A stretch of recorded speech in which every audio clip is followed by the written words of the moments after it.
खुद से जीतने वालों को मेरा सलाम और प्रणाम। आयुर्वेद कहते हैं कि प्रकृति में एनर्जी की एक साइकिल है जो 24 घंटों में ऊपर नीचे होती है।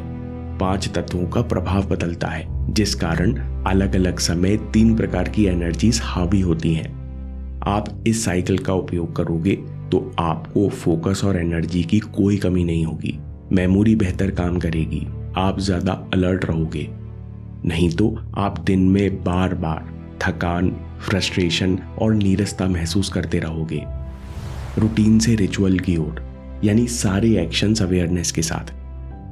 जीभ साफ करना या तेल मसाज करना आयुर्वेदिक रूटीन नहीं है, बल्कि हम मन, शरीर और दिन की एनर्जी के बीच में संतुलन ला रहे हैं, जिससे हम शरीर और मन के प्रति अवेयर बने रहें, हमारा ब्रह्मांड के साथ तालमेल बढ़ता जाए। इसी को दिनचर्या कहते हैं। इसलिए रूटीन की जगह छोटे छोटे रिचुअल्स बनाओ, जैसे सुबह उठने का रिचुअल या तरीका, शाम को मन शांत करते हुए काम करने का तरीका, ध्यान करने का तरीका और रात में गहरी नींद सोने का तरीका। फिर इन सब को अलर्टनेस के साथ करते जाओ और दिन में जोड़ते जाओ।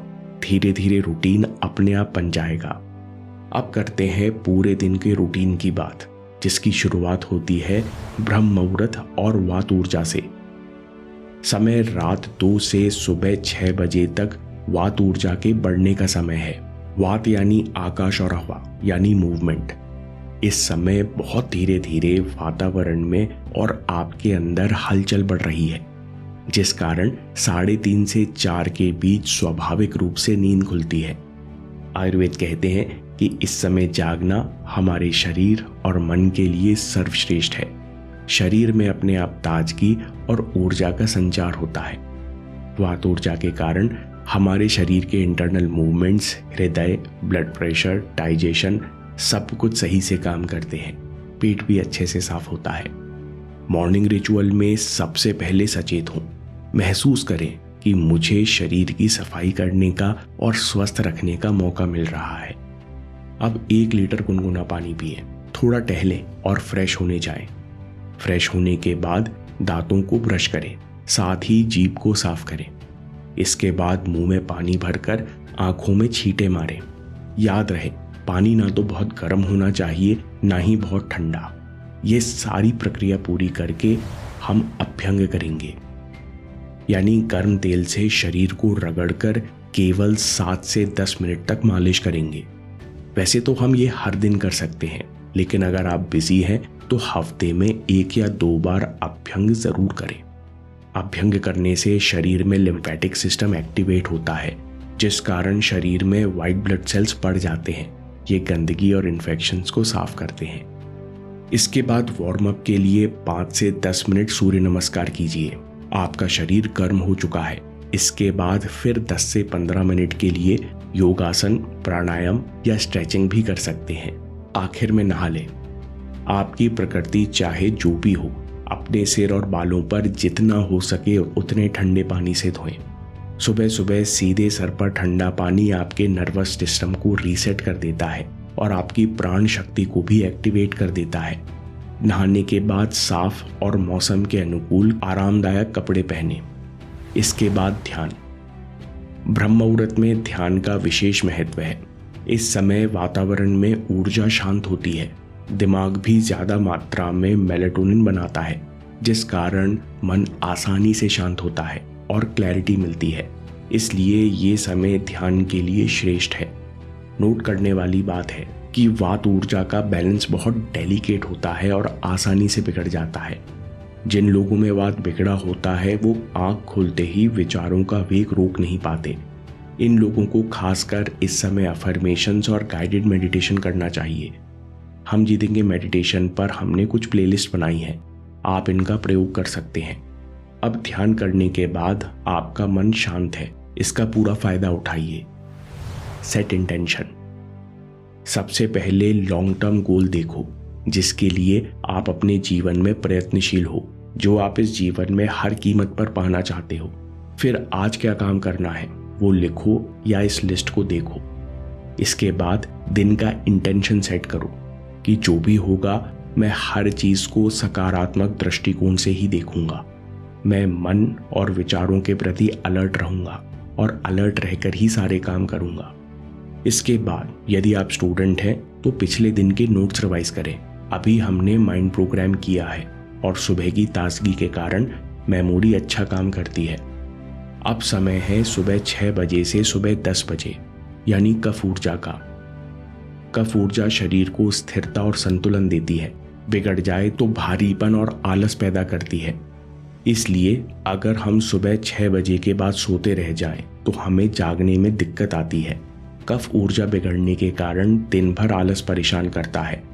पाचन में धीमापन या कॉन्स्टिपेशन होता है। कफ ऊर्जा बिगड़ने पर निराशा आती है और दिन भर कुछ करने का मन नहीं करता। इसलिए जिन लोगों को आलस परेशान करता है वे लोग 6 से 7 के बीच एक्सरसाइज करें, चाहे वो 20 मिनट की ही क्यों ना हो। आयुर्वेद कहते हैं कि जिनका कफ बैलेंस में नहीं है उन्हें कम से कम इतनी एक्सरसाइज करनी चाहिए कि उनके आर्म पिट्स में पसीना आने लगे। हर दिन सुबह शरीर को एक्टिवेट करने से कफ दोष बैलेंस में आता है। आलस अकर्मण्यता अपने आप दूर होती है। अब हमें जागे हुए 2 घंटे हो चुके हैं। अब हम सुपाच्य और पोषण से भरपूर नाश्ता करेंगे। अभी भी कफ ऊर्जा हावी है, इसलिए हम एकदम से हाई कंसंट्रेशन वाला काम शुरू नहीं करेंगे, बल्कि इसकी जगह ग्रुप स्टडी कर सकते हैं या लेक्चर सुन सकते हैं। हाई कंसंट्रेशन का समय आने वाला है। समय 10 बजे से 2 बजे। पित्त ऊर्जा। पित्त की शक्ति अग्नि और पानी से बनती है, जिस कारण पित्त ऊर्जा नए सेल बनाती है, जिससे शरीर को ऊर्जा मिलती है। इस समय हमारे शरीर और दिमाग में भी गर्मी बढ़ जाती है। इस गर्मी के कारण कंसंट्रेशन आसानी से लगता है। इसलिए हमें 10 से 2 के बीच में सबसे कठिन सब्जेक्ट्स या कठिन प्रोजेक्ट्स पर काम करना चाहिए। इस समय पोमोडोरो साइकिल का प्रयोग कीजिए। 30 मिनट पढ़िए, फिर 5 मिनट का ब्रेक लीजिए और पूरे 3.5 घंटे फोकस से काम कीजिए। अब 1 बज चुका है, हम लंच करेंगे। आयुर्वेद के अनुसार ये वो समय है जब आपकी जठराग्नि सबसे तीव्र होती है। इस समय शरीर आसानी से भारी भोजन पचा सकता है, लेकिन आयुर्वेद के अनुसार भोजन के कुछ नियम हैं। खाने से 30 मिनट पहले पानी पीना है। खाने से 10 मिनट पहले तेजी से चलना है। खाते समय बिल्कुल पानी नहीं पीना है। खाने के 1 घंटे बाद पानी पीना है। ध्यान दें, हमें खाना बहुत चबा चबा कर खाना है। खाने के बाद 5 मिनट शांति से बैठिए, फिर 5 से 10 मिनट धीरे धीरे टहलिए। अब समय है 2 बजे से शाम 6 बजे का। इस समय वात ऊर्जा प्रमुख है। आयुर्वेद कहते हैं कि इस समय क्रिएटिविटी बढ़ती है, प्रॉब्लम सॉल्विंग करना आसान होता है। इसलिए आप प्रोफेशनल हैं तो क्रिएटिव प्रोजेक्ट्स पर काम करो या जरूरी डिस्कशन हो तो वो करो। आप स्टूडेंट हो तो इस समय कठिन और नए सब्जेक्ट्स पढ़ना शुरू मत करो, क्योंकि इस समय स्वाभाविक रूप से आपका हाईएस्ट कंसंट्रेशन नहीं होगा, बल्कि आप इस समय पढ़े हुए टॉपिक्स के क्वेश्चन सॉल्व कर सकते हो। पाथ यानी मूवमेंट। अगर आपका मन थोड़ा अशांत हो रहा है तो वो आपको चिंता की तरफ ले जाएगा। इसलिए ब्रेक के समय कोई इंस्पायरिंग किताब या अपने फील्ड से जुड़ी कोई रोचक या नई किताब पढ़ सकते हो, जिससे आपको नए विचार आएंगे और कुछ करने की दिशा मिलेगी। किसी कारण से आपकी नींद पूरी नहीं हुई है तो 30 से 45 मिनट का पावर नैप ले सकते हैं, लेकिन ज़्यादा नहीं। साथ में याद रहे कि आपका पावर नैप 2:30 से 4 बजे के बीच ही होना चाहिए। इस पूरे समय 2 से 6 के बीच में छोटे छोटे ब्रेक्स लेकर पढ़ते रहें। आप बीच में मन को शांत करने वाली हर्बल टी या तुलसी चाय भी पी सकते हैं। अब समय है 6 से रात के 10 बजे का। कफ ऊर्जा। शाम के 6 बज चुके हैं, सूर्य ढल रहा है। ये समय खास है क्योंकि दिन रात की ओर जा रहा है। इस समय शांति से बैठें और ध्यान करें। ऐसा करने से वात ऊर्जा भी संतुलित होती है, मन को शांति मिलती है। इसके बाद 15 से 20 मिनट के लिए घूमें, योग या स्ट्रेचिंग करें। स्ट्रेचिंग करने से दिन भर का स्ट्रेस, दिन भर के रिएक्शन जो शरीर में फंसे हुए थे वो रिलीज हो जाते हैं। शरीर एक्टिवेट होने से थोड़ी भूख लगती है और खाना भी अच्छा डाइजेस्ट हो जाता है। अब समय है दिन के आखिरी भोजन का। यही ठीक समय है। शाम को 7 बजे तक हल्का खाना खा लें ताकि पचने में आसानी हो। आयुर्वेद के अनुसार रात के खाने और बिस्तर पर जाने के बीच में 60 से 90 मिनट का अंतर रखें। क्योंकि इससे पाचन में सहायता मिलेगी और गहरी नींद आएगी। आपने खाना खा लिया, अब कम से कम 100 कदम चलिए।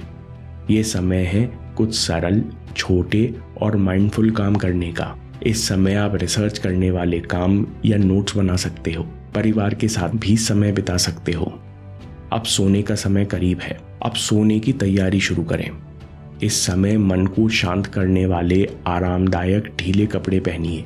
कमरे में रोशनी कम रखें। थोड़ा सिर और पैर की मालिश करके शरीर को शांत करें।